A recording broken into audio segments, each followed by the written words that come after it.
পুরো পৃথিবী জুড়ে চলছে তৃতীয় বিশ্বযুদ্ধ। আমাদের হাতে এসেছে এ বিশ্বযুদ্ধের গুরুত্বপূর্ণ সব আপডেট সংবাদের শিরোনাম। শুরুতেই থাকছে ক্ষমা চাওয়ায় ইউক্রেনে হামলা চালাচ্ছে না ইরান। এবারে জানিয়ে দিব গাজা পরিকল্পনা নিয়ে ট্রাম্পের সঙ্গে মতবিরোধ নেতানিয়াহুর। আরও থাকছে রাশিয়া ইউক্রেনের পাল্টাপাল্টি হামলায় নিহত অন্তত 22। সব শেষে জানিয়ে দিব মার্কিন নৌ অবরোধ সহ্য করা হবে না বলছে ইরান।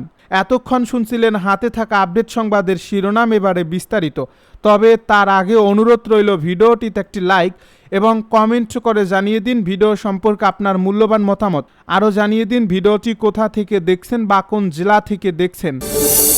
ক্ষমা চাওয়া ইউক্রেনে হামলা চালাচ্ছে না ইরান। ইউক্রেন সরকারের পক্ষ থেকে আনুষ্ঠানিকভাবে ক্ষমা চাওয়ার পর দেশটির অভ্যন্তরে সামরিক হামলা চালানোর পূর্ব পরিকল্পনা বাতিল করেছে ইরান। সোমবার দেশটির সর্বোচ্চ নেতা আয়াতুল্লাহ আলী খামেনির এক শীর্ষ সামরিক উপদেষ্টা এই সিদ্ধান্তের কথা প্রকাশ্যে নিশ্চিত করেছেন। ইরানের রাষ্ট্রীয় টেলিভিশনে দেওয়া এক সাক্ষাৎকারে দেশটির জ্যেষ্ঠ কর্মকর্তা মহসেন রেজাই জানান যে তেহরানের সশস্ত্র বাহিনী ইউক্রেনে আক্রমণের সমস্ত সামরিক প্রস্তুতি ইতিমধ্যেই শেষ করে এনেছিল, তবে শেষ মুহূর্তে তা বাতিল করা হয়। গত জুলাই মাসের শেষ দিকে কাস্পিয়ান সাগরে একটি ইরানি বাণিজ্যিক জাহাজে হামলা চালানোর অভিযোগ ওঠে ইউক্রেনের বিরুদ্ধে। ওই ঘটনায় জাহাজে এক কর্মী প্রাণ হারানোর পর দুই দেশের মধ্যে চরম উত্তেজনা সৃষ্টি হয় এবং ইরান এই সামরিক পদক্ষেপের প্রস্তুতি নেয়। গাজা পরিকল্পনা নিয়ে ট্রাম্পের সঙ্গে মতবিরোধ নেতানিয়াহুর। গাজা উপত্যকার পরিস্থিতি স্বাভাবিক করার লক্ষ্যে গঠিত বোর্ড অব পিস চুক্তি নিয়ে মার্কিন প্রেসিডেন্ট ডোনাল্ড ট্রাম্পের সঙ্গে নিজের দ্বিমতের কথা প্রকাশ্যে স্বীকার করেছেন ইসরায়েলের প্রধানমন্ত্রী বেনিয়ামিন নেতানিয়াহু। মঙ্গলবার আন্তর্জাতিক সংবাদ মাধ্যম আল জাজিরার এক প্রতিবেদনে এই খবর জানানো হয়েছে। হামাসের সঙ্গে সাম্প্রতিক চুক্তিটি নিয়ে প্রেসিডেন্ট ট্রাম্পের সঙ্গে মত পার্থক্যের কথা না লুকিয়ে নেতানিয়াহু জানান যে গাজার পুনর্গঠন কাজ শুরু করার আগেই হামাসকে অস্ত্রমুক্ত করতে হবে এবং গাজা উপত্যকায় সম্পূর্ণ সামরিক প্রভাব মুক্ত করতে হবে।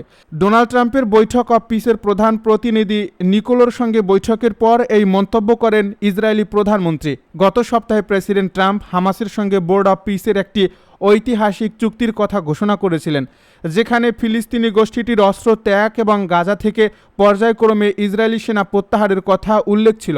আল জাজিরার হাতে আসা চুক্তির খসড়া অনুযায়ী ইসরায়েলি বাহিনী প্রত্যাহারের সঙ্গে ধাপে ধাপে অস্ত্র জমা দেওয়ার বিধান ছিল।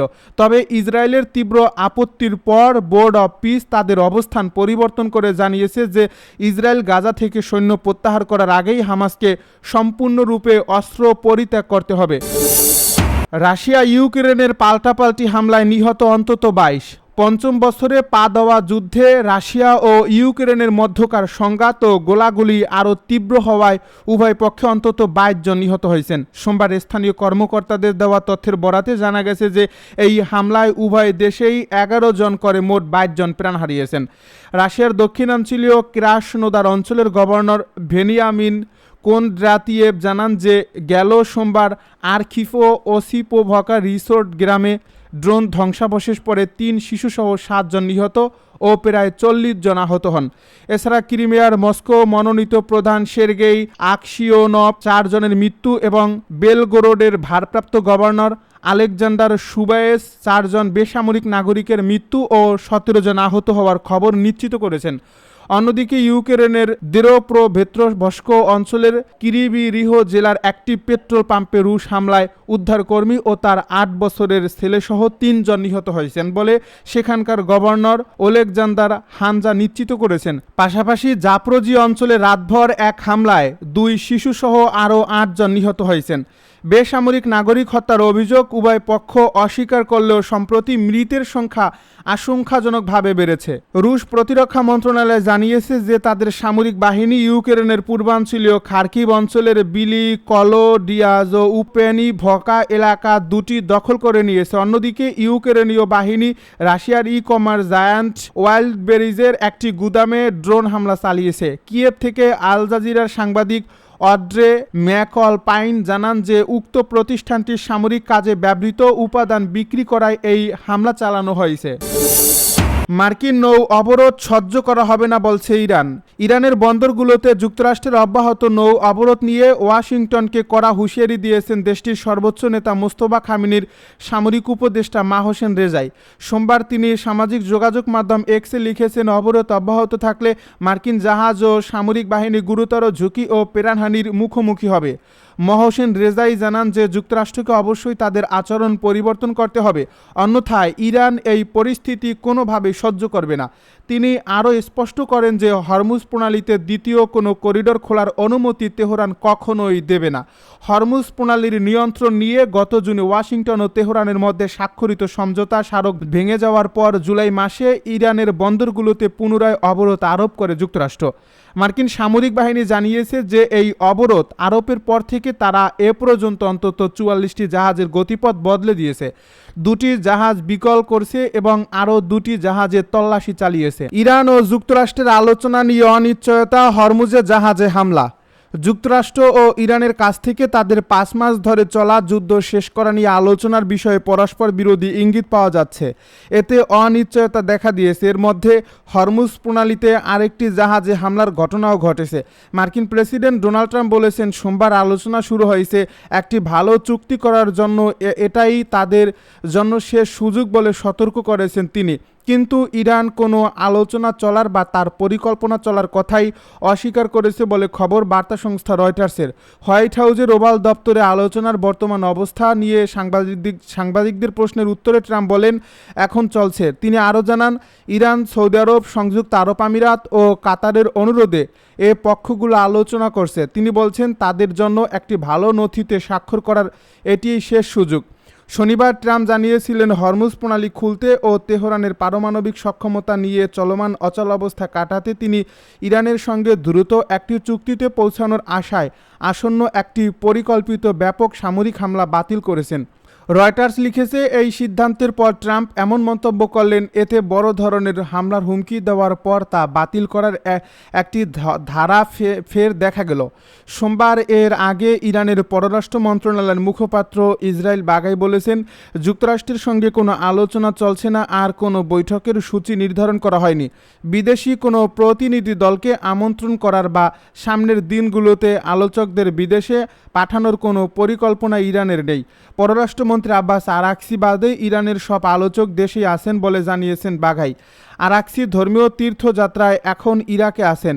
শুধু হরমুজ প্রণালীর ব্যবস্থাপনা নিয়ে ওমানের সঙ্গে একটি আলোচনা চলছে বলে দাবি করেছেন তিনি। এদিকে জ্বালানি তেল ও গ্যাস সরবরাহের গুরুত্বপূর্ণ জলপথ হরমুজ প্রণালীতে ফের জাহাজে হামলার ঘটনা ঘটছে। যুক্তরাজ্যের মেরিটাইম ট্রেড অপারেশন সংস্থা জানিয়েছে, ওমানের উপকূলে হরমুজ প্রণালীর কাছাকাছি থাকা একটি পণ্যবাহী জাহাজ জানিয়েছে সেটি অজ্ঞাত একটি ক্ষেপণাস্ত্র হামলার শিকার হয়েছে। ফেব্রুয়ারিতে ইরানে যুক্তরাষ্ট্র ও ইসরায়েলের যৌথ হামলার মধ্য দিয়ে পশ্চিম এশিয়ার যুদ্ধ শুরু হয়। এরপর থেকে ইরান প্রায় কার্যকরভাবে বিশ্বের 1/5 জ্বালানি সরবরাহের জলপথ হরমুজ প্রণালী বন্ধ করে রেখেছে।